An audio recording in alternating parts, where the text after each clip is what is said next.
దోసెలు సంకటి. ఆశ్రమం దాటిన వెనుక పడమటగా ప్రదక్షిణ రోడ్డున పోతే ఫర్లాంగ్ దూరంలో రోడ్డుకు పక్కగా ద్రౌపదమ్మ దేవాలయం ఉంది. ఈ మధ్యనే ఆ దేవాలయానికి జీర్ణోద్ధరణ జరిగి కుంభాభిషేకం జరిగింది. ఈ సందర్భంలో అక్కడికి వచ్చిపోయే జనమంతా ఆశ్రమానికి వచ్చేవాళ్ళు. ఒకనాటి మధ్యాహ్నం 2:15 ఆ ప్రాంతంలో ఎవరెవరో తెచ్చి ఇచ్చిన భక్ష్యాలు చాలా ఉంటే ఆశ్రమవాసులు భగవానునితో మనవి చేసి అందరికీ వినియోగం చేయాలన్న యత్నంలో ఉంటే ఒక ముసలిది కర్ర పొడుచుకుంటూ మర్నాడు దొన్నెలో 2-3 దోసెలు పెట్టుకుని వచ్చింది. వస్తూనే స్వతంత్రంగా భగవాన్ని సమీపించి, ఇదిగో ఈ దోసెలు తిను స్వామి, వేరే ఏమీ తెచ్చేందుకు లేకపోయింది, ఏం చేయనంటూ ఆ దొన్నె శ్రీవారి చేతికి అందియబోయింది.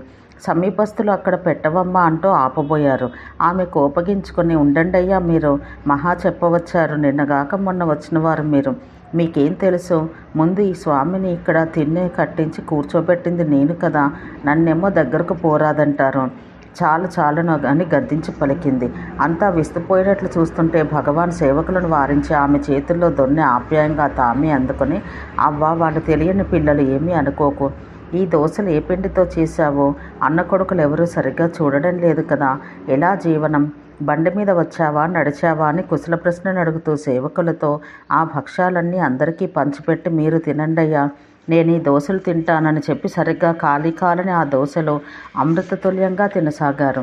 ఆ ముసలిది పట్టరాని సంతోషంతో పొంగిపోతూ కూర్చున్నది. భగవాన్ సమీపస్తులను చూసి ఆ భక్ష్యాలన్నీ దండని తెప్పించి వాటన్నింటిలో రవంత గిల్లి పెట్టించుకొని, నా చాలు, నా వంతు కూడా ఆ అవ్వకిచ్చి పంపండి అంటూ ఈ దోసెలు చాలని తమ వంతు కూడా ఆ ముదుసలకి ఇప్పించారు. ఆమె లేచి, ఎవరెలా చూస్తే ఏమి సామయ్య, మీ కరుణ వల్ల దోసెలు అమ్ముకొని బ్రతుకుతున్నాను, నా రోజులు ఇలా వెడితే చాలునంటూ నమస్కరించి ప్రసాదం స్వీకరించి వెళ్ళింది. ఆమె వెళ్ళిన వెనుక సేవకులు శ్రీవారిని ఉద్దేశించి, ఆ ఉడకని దోసలే తింటూ ఇవన్నీ వదులుకుంటే అన్నీ ఎవరికైనా ఇచ్చి ఇవి తీసుకోరాదా అన్నారు. ఓహో, వీటికన్నా అవన్నీ ఎక్కువ రుచిగా ఉంటాయి కాబోలను, కావాలంటే అవన్నీ మీరు తినండి, నాకు ఇది చాలు అన్నారు భగవాన్. సేవకులు మరి మాట్లాడలేదు.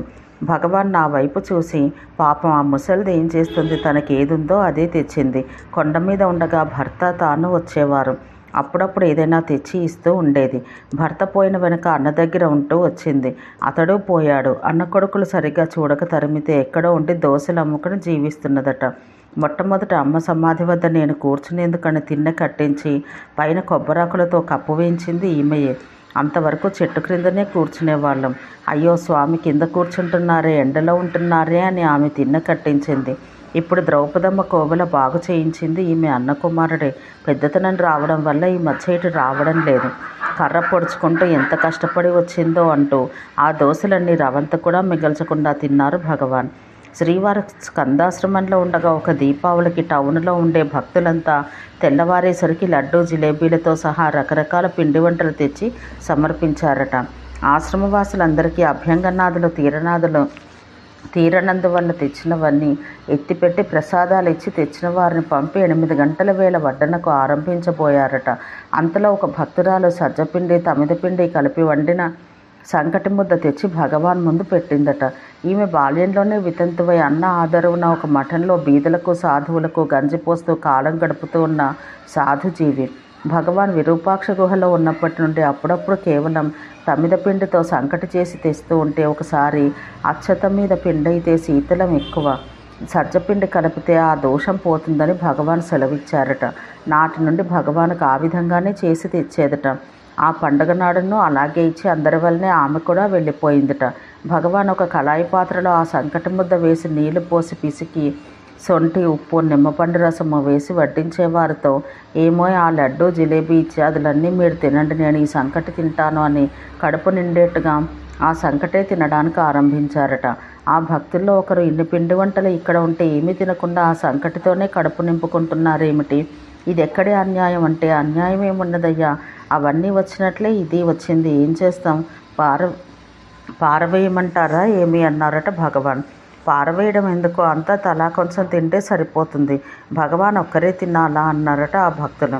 సరే ఆ భక్ష్యాలన్నీ ఉండగా ఇదెవరికి సహిస్తుంది, ఈ పండుగ నాడు ఈ సంకటి వచ్చిందేమో అని విసుక్కుంటారు, అందరినీ ఎందుకు నిర్బంధపరచాలి అన్నారట భగవాన్. పోనీ ఇప్పుడు కాకుంటే మధ్యాహ్నమైనా అంతా తినవచ్చు కదా, ఉంచరాదా అన్నారు ఆ భక్తులు. సరిపోయింది, ఇది ఉంచితే చెడిపోదు, ఆ భక్ష్యాలైతే మిగిలిన బాధ లేదు. చెప్పనక్కర్లేకుండానే అలమరా తీసి ఎవరంతట వారు అవి తింటారు. ఇదైతే నా పెట్టింది పెట్టినట్టే ఉంటుంది, అందువల్ల మనమే తింటే తీరిపోతుంది. ఆమె ఇంత శ్రద్ధగా తెస్తే పారవేస్తామా ఏమి అని సెలవిస్తూ ఆ సంకటి అంతా తిన్నారట భగవాన్. ఇటువంటి సంభవాలు ఎన్నెన్నో ఉన్నవి సుమ్మా.